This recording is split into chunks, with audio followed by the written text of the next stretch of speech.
Inaccurate situation.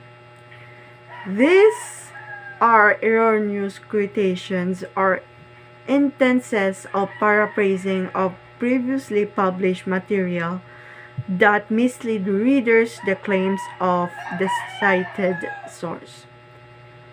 Inaccurate situation. It's still considered plagiarism. Ma-consider gihapon siyag plagiarism kay nganuman o kanus-aman. Kanus-aman nato siya ma-consider nga plagiarism. When someone copies another's writing without citing their source, improperly cites the source, or leaves out quotation marks on accident, so ako ni siyang gibutangan og quotation mark from when abot sa accident, everyone, because I got this internet at writers.com. So dili gyud ta magdinangag og butang sa insakto nga accurate nga situation, o dili o wala kabutangi o sayop nga situation, o bisan lamang sa wala pagbutang og quotation mark by accident o wala tuyua. Wala ni gipasabot nga wala ta nakakommit og plagiarism. It's still plagiarism.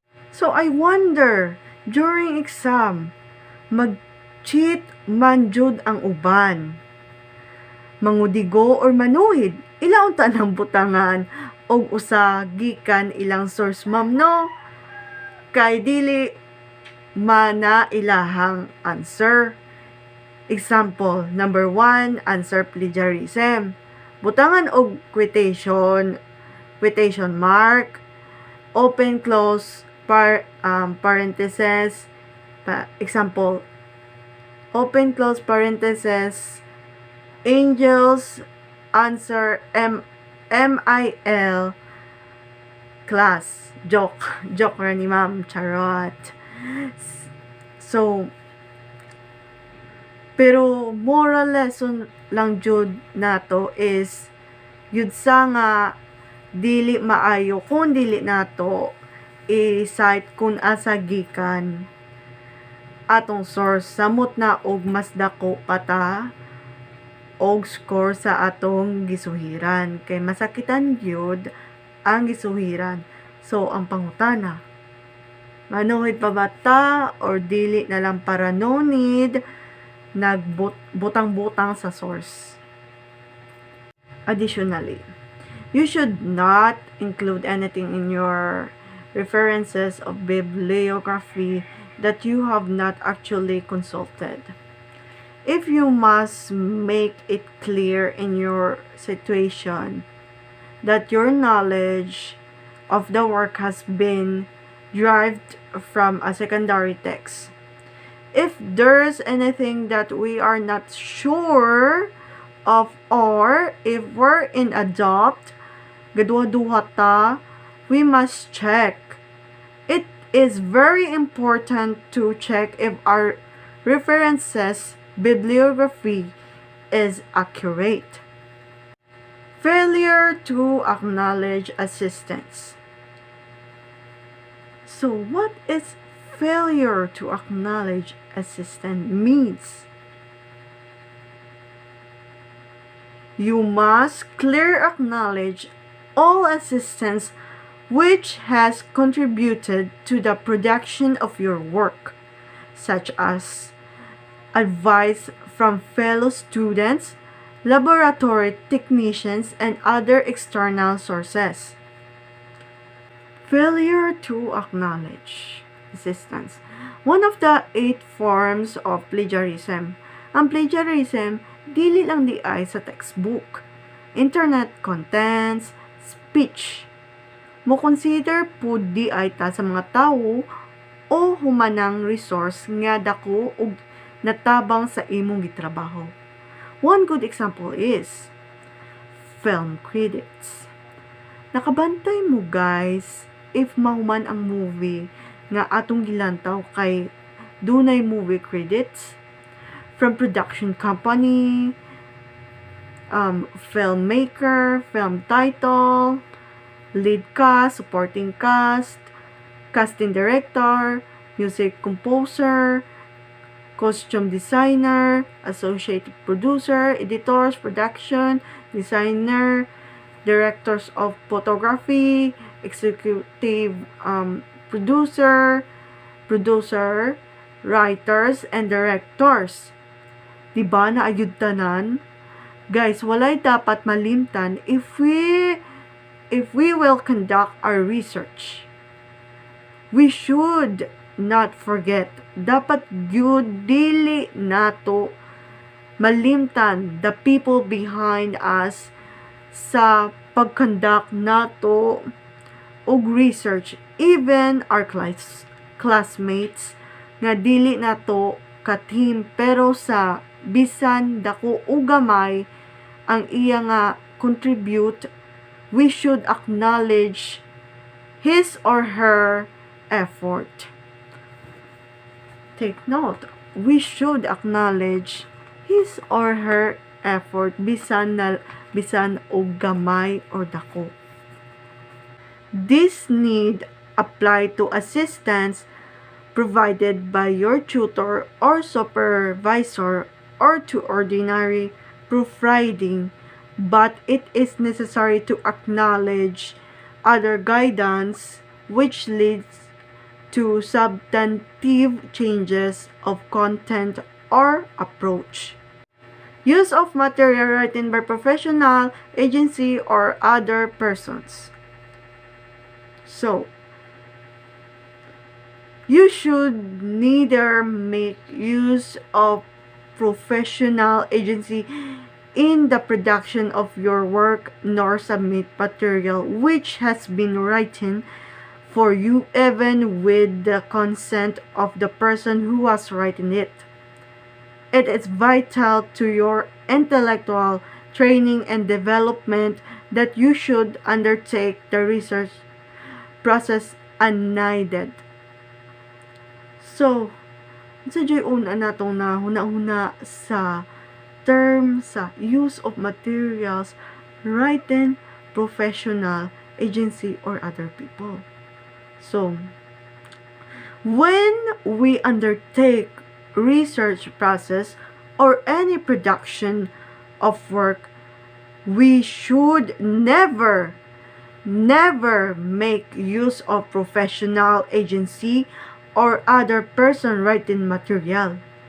Dili gyud ta mogamit sa mga writing materials from other person or from professional agencies, even when we are in the toughest situation in conducting our research, because conducting our research must be unaided.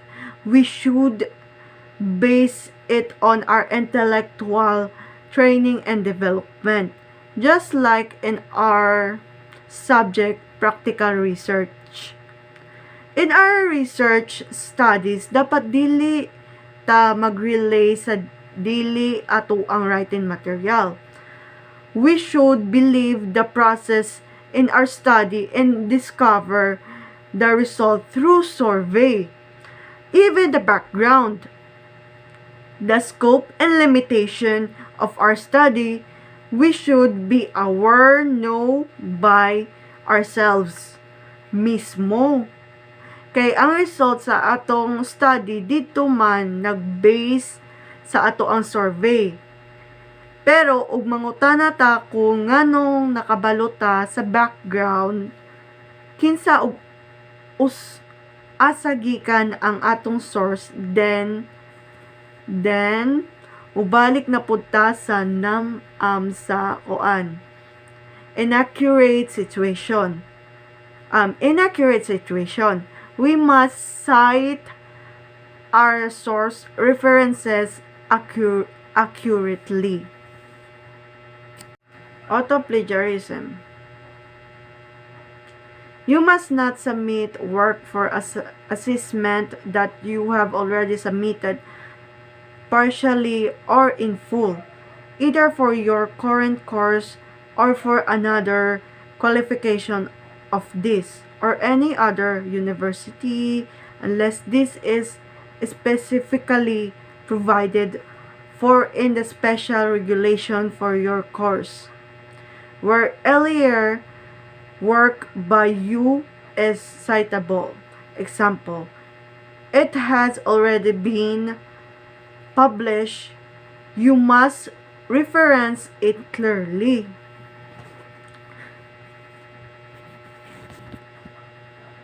Indictal pieces of work submitted concurrently will also be considered to be auto-plagiarism.